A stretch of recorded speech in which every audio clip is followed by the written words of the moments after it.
Stranger Things Volume 2 is out. First off, I know what you're thinking. Yes, I now have a webcam. Yippee, Father Christmas did not disappoint. And let's move on to the real thing we're here for. Volume 2 was really bad. Now, I don't use that term lightly. I haven't really said anything is horrific yet. I said I didn't think Stranger Things Season 5 was going to be good. And I said that I still had, some parts I liked about Volume 1 of Stranger Things Season 5. Stranger Things Season 5 Volume 2 is so incredibly bad, it's hard to wrap my head around. Let's start with some good points because there are some. Will is cool now. Will is really good. Oh, spoiler warnings. Will is a really fun character now. He's kind of connected to the Upside Down, and he's been doing some really cool shit with Vecna, and obviously Vecna's quite cool most of the time. Number 8's also quite cool. We don't know much about her at the moment. She's doing well. Obviously, she's this scary presence trying to convince Elle to do the right thing, and it's a really good dynamic because Elle obviously wants everything to go well, but she knows that deep down it doesn't work like that. It's not sunshine and rainbows, and she's really getting into the nitty-gritty and trying to get Elle to make the right decision. And yeah, that's all for the positives. Onto the negatives. Somehow the show looks so much worse now.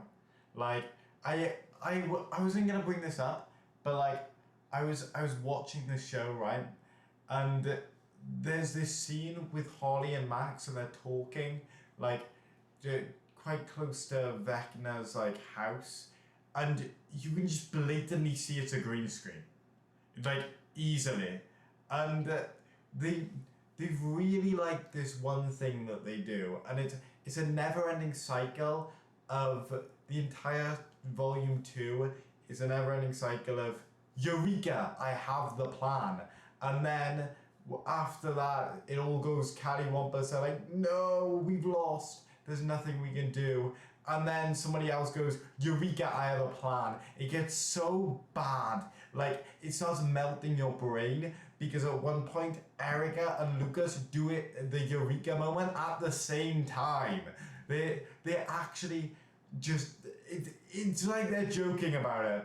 It's what it's is having someone explain what they want for Stranger Things Season 5 if they did 5 tins of calorie gas all at the same time. That's how it feels, and it really gets on my nerves, and I genuinely almost did stop watching because I couldn't deal with it. Another one of my complaints is it feels like so many people wanted to tell so many different stories.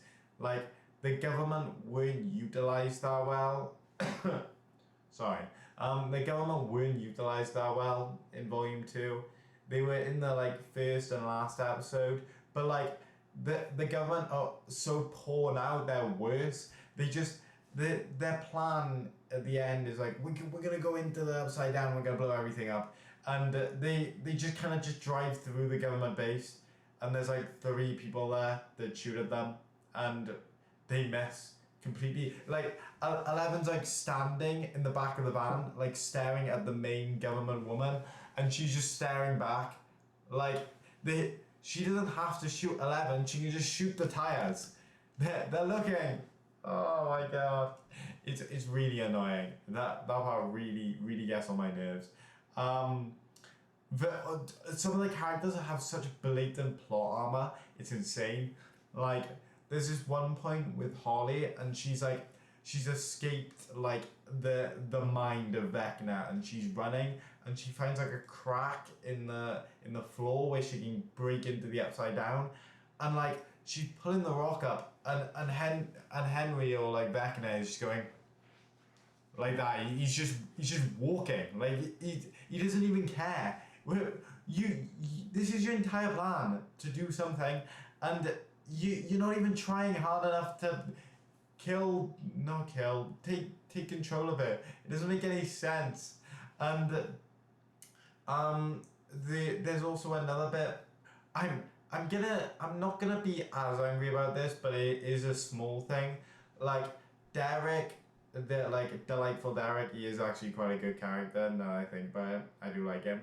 But at one point Derek is talking to like Max and Holly, and they're all talking, and at one point they go, "Oh, help us! We need dreadful Derek," whatever his name is, and he runs, gets like his attention, Vector's attention, and Vector grabs him, puts him on the floor, and is like, "You will obey, or I'll kill your family," and that he just obeys them. He doesn't do anything to help the main cast after that, because he's scared he'll kill his family.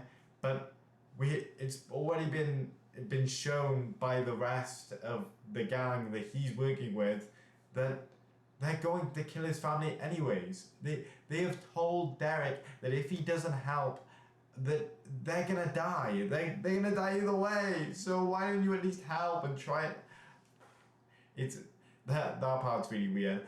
And my one final complaint is Will's was a really good character, right? In this, I think it's great. Like the whole Max, like him coming out to it was cool, but how they proposed it was, he had another no Max, Robin. He was speaking to Robin, and he's like, "Oh, how'd you do it?" And she's like, "Oh, I told someone I needed to, Steve." And he's like, "What, Steve?" And she's like, "Yeah, you gotta find someone to tell." So it kind of seems like maybe he's gonna tell his mom, maybe he's gonna tell Mike. No, just randomly in the episode, he just walks up to everyone in the room. Some of these people he doesn't even know, and doesn't even know that well, and he just goes, "Guys, to beat Vecna, I have to tell you all, I'm gay." And they're all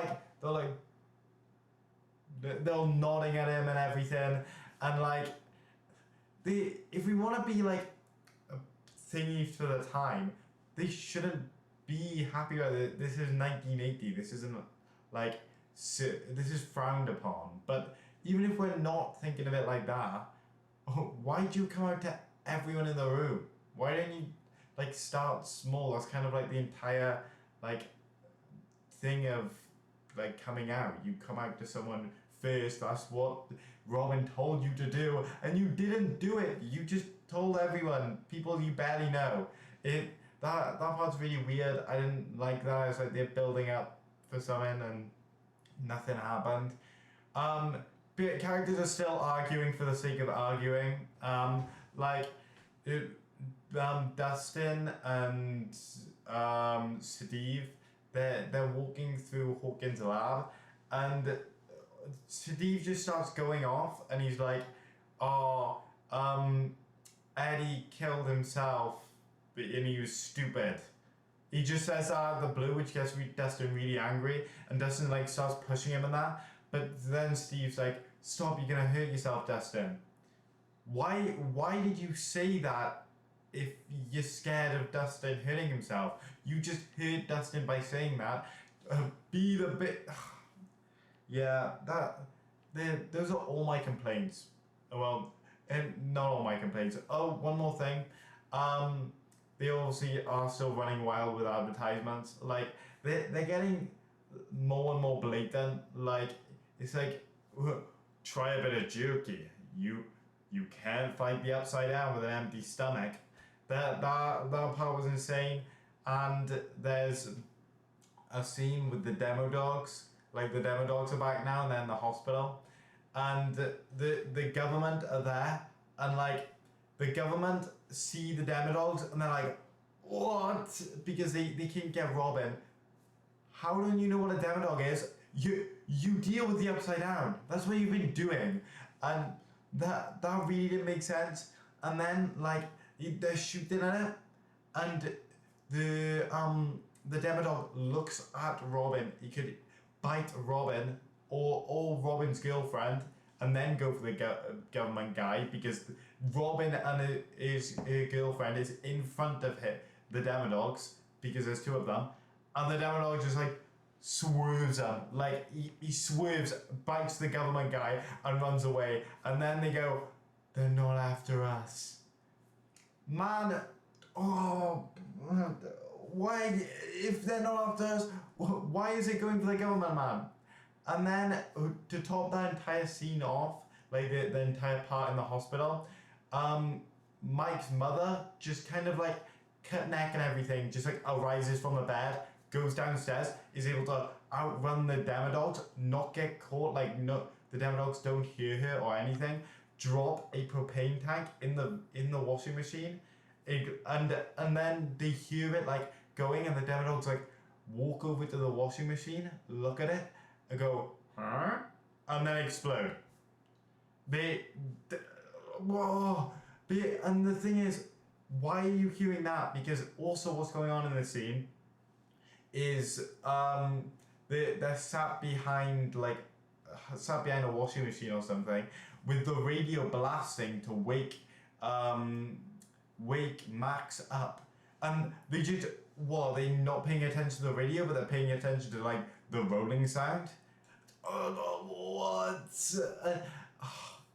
Yeah, this season, if I have to summarize it all, it's a train wreck, and honestly, there's no way in hell or heaven they could possibly bring this back, I don't think. Anyways, that's all I wanted to say in a bit.